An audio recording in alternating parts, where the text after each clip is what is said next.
ദേവാമൃതം. നമസ്കാരം. നാം അറിയാതെ നമ്മുടെ ജീവിതത്തിൻ്റെ തിരക്കുകളിലേക്ക് പെട്ടുപോകുമ്പോൾ നമ്മളിൽ നിന്ന് നഷ്ടപ്പെട്ടു പോകുന്ന ഈശ്വര ചിന്തകളെ ഒരു പ്രദക്ഷിണം പോലെ തിരികെ അടുപ്പിക്കുന്ന ദേവാമൃതത്തിൻ്റെ മറ്റൊരു പുതിയ അധ്യായത്തിലേക്ക് എല്ലാ പ്രിയ പ്രേക്ഷകർക്കും സ്വാഗതം. ദേവാമൃതം. ഇന്ന് 1192 ആണ്ട് വൃശ്ചിക മാസം 20-ാം തീയതി, അതായത് 2016 ഡിസംബർ മാസം 5-ാം തീയതി. ഇന്ന് തിങ്കളാഴ്ചയാണ്. നക്ഷത്രം 10 നാഴിക തിരുവോണവും ബാക്കി അവിട്ടവുമാണ്. പതിവ് പോലെ ജ്യോതിഷ പങ്ക്തിയിൽ നമ്മളോടൊപ്പമുള്ളത് നമുക്കൊക്കെ ജ്യോതിഷപരമായ മാർഗനിർദ്ദേശങ്ങൾ നൽകുന്ന സർ ഡോക്ടർ പദവികൾ ഉൾപ്പെടെ നിരവധി ദേശീയവും അന്തർദേശീയവുമായ പുരസ്കാരങ്ങൾ നേടിയിട്ടുള്ള, നമുക്ക് ഓരോ ജ്യോതിഷ ശാസ്ത്രത്തെക്കുറിച്ച് തന്നെ ഒട്ടനവധി കാര്യങ്ങൾ പകർന്നു നൽകുന്ന നമുക്ക് പ്രിയങ്കരനായ ഗുരുനാഥൻ ഡോക്ടർ കുടമാളൂർ ശർമാജിയാണ്. വളരെ സ്നേഹാദരങ്ങളോടെ അദ്ദേഹത്തെ നമുക്ക് ഇന്നത്തെ അധ്യായത്തിലേക്ക് സ്വാഗതം ചെയ്യാം. നമസ്കാരം ശർമാജി. നമസ്കാരം.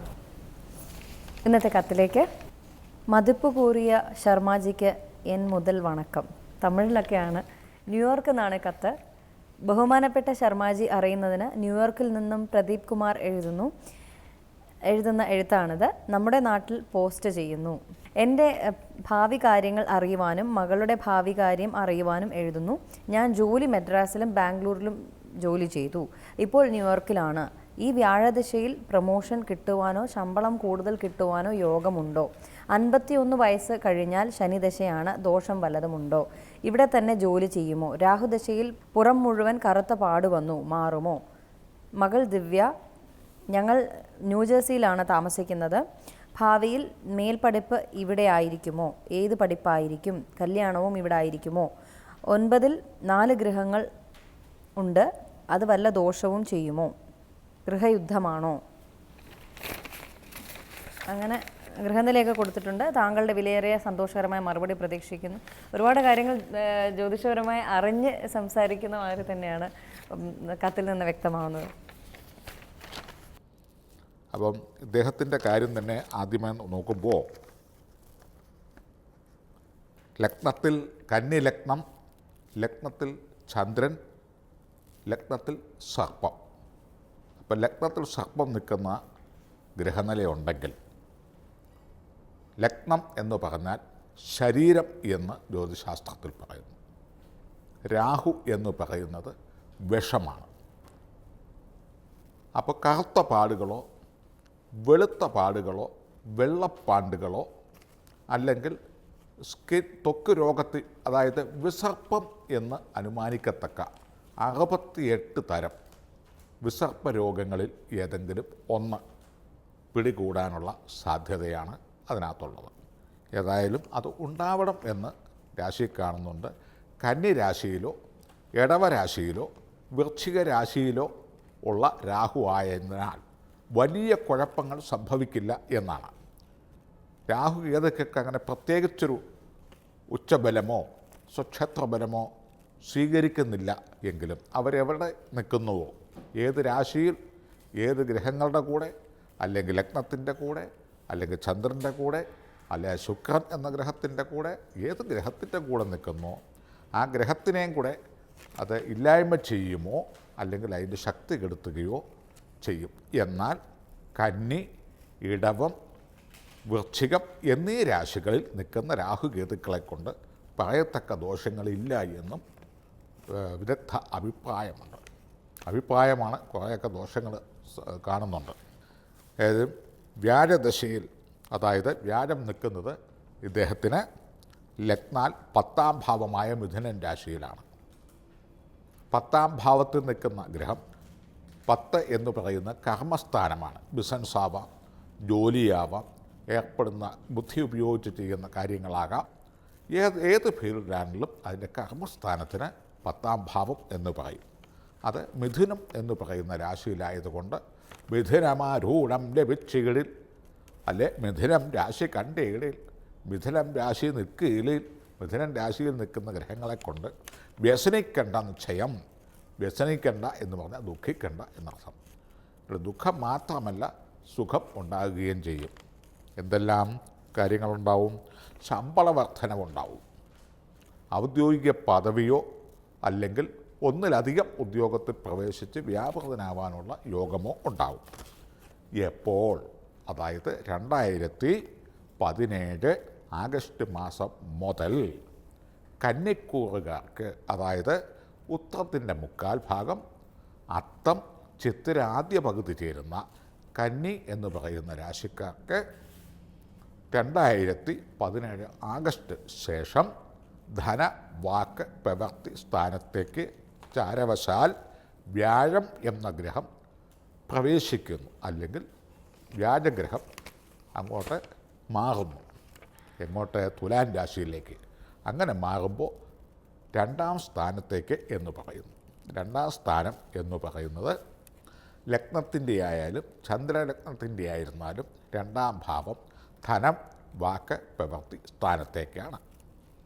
ഈ സ്ഥാനത്തേക്ക് ചാരവശാൽ വ്യാഴവും ജന്മസിദ്ധമായിട്ട് തന്നെ ലഗ്നാൽ 10ാം ഭാവത്തിൽ വിശിഷ്യ മിഥുനം രാശിയിൽ വ്യാഴഗ്രഹവും നിൽക്കുന്നത് കൊണ്ട് ഇദ്ദേഹത്തിന് അല്ലെങ്കിൽ അങ്ങേക്ക് തൊഴിൽപരമായ പ്രമോഷനോ പുതിയ തൊഴിൽ കിട്ടുകയോ ഒന്നിലധികം തൊഴിലിൽ പ്രവേശിക്കുകയോ സമ്പാദ്യാദികൾ ഉണ്ടാകുക, ഇങ്ങനെയുള്ള ഗുണഫലങ്ങളും.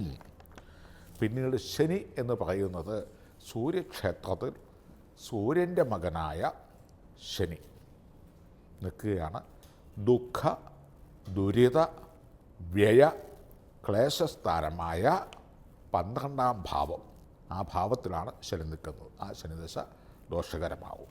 എന്നാൽ അതിപ്രധാനപ്പെട്ട ചില ഗ്രഹങ്ങളുടെ ദൃഷ്ടി ചെലുത്തുന്നത് കൊണ്ട് ഈ ശനിദശയും വലിയ കാര്യമായ ദോഷം സംഭവിക്കുന്നതല്ല.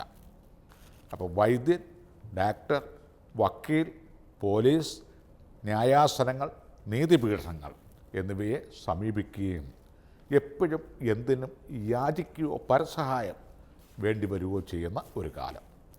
പൊതുവെ ലഗ്നത്തിൽ രാഹുവും 4ാമടത്ത് സൂര്യനും വിവാഹസ്ഥാനത്ത് ഖേതുവും നിൽക്കുന്ന ഒരു ജാതകമായതിനാൽ, അതായത് ലഗ്നത്തിൻ്റെ കേന്ദ്രഭാവം 4, 7 എന്ന് പറയുന്ന ആ ഭാവങ്ങളിൽ പാപഗ്രഹങ്ങൾ നിൽക്കുന്നതിനാൽ പലതും അനുഭവയോഗ്യമല്ലാതായിത്തീരുന്നു. പല ശുഭകാര്യങ്ങൾക്കും മുഴുവൻ വോൾട്ടേജ് കിട്ടാതെ വരുന്നു. പിന്നെ മകൾക്ക് ദിവ്യ 2012 ജനിച്ചിരിക്കുന്നത്. ഭാഗ്യസ്ഥാനത്ത് ചതുർഗ്രഹങ്ങൾ നിൽക്കുന്നു എന്നാണ്. ഗ്രഹയുദ്ധം തന്നെയാണ് ഒരർത്ഥത്തിൽ. പിന്നെ അതിൻ്റെ കൂടെ അത് പ്രവിദ്യ എന്ന യോഗവും കൂടിയാണ്. വിവാഹം അതിലോട്ട് താല്പര്യമില്ലാതെ വരിക, അല്ലെങ്കിൽ ഇഷ്ടപ്പെട്ട വിവാഹം കിട്ടാതെ വരിക. കഴിവതും അച്ഛൻ ഈ രോഗം മാറ്റാനായിട്ട് മരുന്നോ പ്രാർത്ഥനകളോ പ്രതിവിധികളോ ചെയ്ത് മാറ്റുന്നത് മകളുടെ വിവാഹത്തിന് നല്ലതായിരിക്കും എന്നാണ് എൻ്റെ എളിയ ബുദ്ധിക്ക് കണ്ടുവരുന്നത്. അതുകൊണ്ട് കുട്ടികളെ പ്രായം ചെല്ലുമ്പോൾ ഈ പ്രവിദ്യ എന്ന യോഗം പിതാവിൻ്റെയോ മാതാവിൻ്റെയോ രോഗകാരണങ്ങൾ കൊണ്ട് മാറ്റിവെക്കാൻ ഇടയാകാതിരിക്കാൻ ശ്രമിക്കുക. കുട്ടിയുടെ അച്ഛന്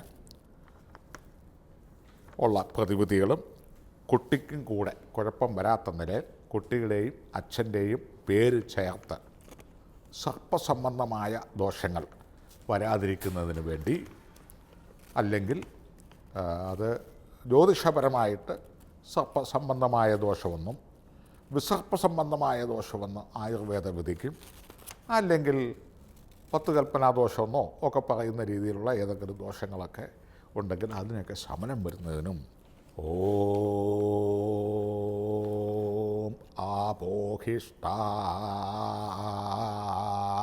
ആപോഹിഷ്ടാമയോ ഭവ സ്ഥാന ഊർജേ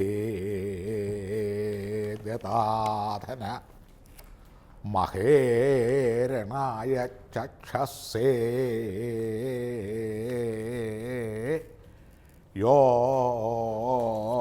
യോവ ശിവതമോരസ തസ്യ ഭാജയതേ ഹന ഉഷതീരിവ മാതരാ തസ്മാദരംഗമാമവോ യസ്യ ക്ഷയായ ജിന്വധ. ശരാശരി ഒരു 1.25 മണിക്കൂർ മുതൽ 2 മണിക്കൂർ വരെ നീണ്ടു നിൽക്കാവുന്ന ഒരു 3-4 ഋത്വിക്കുകൾ ചേർന്ന് സ്വസ്തികം, പഞ്ചപുണ്യാഹം, നവകം, മുതലായ പത്മങ്ങളും അതുപോലെ തന്നെ നവഗ്രഹ പത്മങ്ങളും ഒക്കെ ഇട്ട് പിതാവിൻ്റെയും കുട്ടിയുടെയും പേരും നക്ഷത്രവും വീട്ടുപേരും ഒക്കെ ചേർത്ത് മുജ്ജന്മ ഈ ജന്മ പൂർവീകരിച്ച് ചെയ്തിരിക്കുന്ന അല്ലെ തലമുറകളായിട്ട് മുൻപുണ്ടായിരുന്ന ശാപ സ്വകർമ്മ സർപ്പ സംബന്ധമായ ദോഷങ്ങൾ ഹനിക്കുന്നതിന് വേണ്ടി അല്ലെങ്കിൽ ശമനം വരുത്തുന്നതിന് വേണ്ടി പ്രസ്തുത വേദമന്ത്രോച്ചാരണങ്ങളെ കൊണ്ട് ജല ഗന്ധ പുഷ്പ ധൂപ ദീപ ജല അന്ത്യം പൂജിച്ച് ഇതിൻ്റെ ശാപങ്ങൾ മാറ്റിയെടുക്കാവുന്നതാണ്. അതുകൊണ്ട് ഇപ്രകാരം നല്ല കർമ്മിയെ കൊണ്ട് ചെയ്യിപ്പിച്ച് ദേഹത്തിൻ്റെ ഈ കറുത്ത പാടുകളും എല്ലാം മാറ്റുക. മകൾക്ക് സംഭവിക്കാൻ സാധ്യതയുള്ള പ്രപഞ്ച എന്ന അല്ലെങ്കിൽ ഗ്രഹയുദ്ധ യോഗം മാറ്റിയെടുക്കുക. ഇപ്രകാരം നല്ല നിലയിലുള്ള ജീവിതമുണ്ടാവട്ടെ എന്ന് പ്രാർത്ഥിക്കുന്നു. ജ്യോതിഷ പങ്ക്തിയുടെ ഇന്നത്തെ അധ്യായം ഇവിടെ പൂർണ്ണമാവുകയാണ്. ജ്യോതിഷപരമായ മാർഗ്ഗനിർദ്ദേശങ്ങൾ ഡോക്ടർ കുടമാളൂർ ശർമാജിയിൽ നിന്ന് അറിയുവാൻ ആഗ്രഹിക്കുന്നവർ താഴെ കാണുന്ന നമ്പറിൽ അദ്ദേഹത്തെ കോൺടാക്ട് ചെയ്യാവുന്നതാണ്. പ്രശ്നപരിഹാരങ്ങൾ സ്വായത്തമാക്കാവുന്നതാണ്. ദേവാമൃതം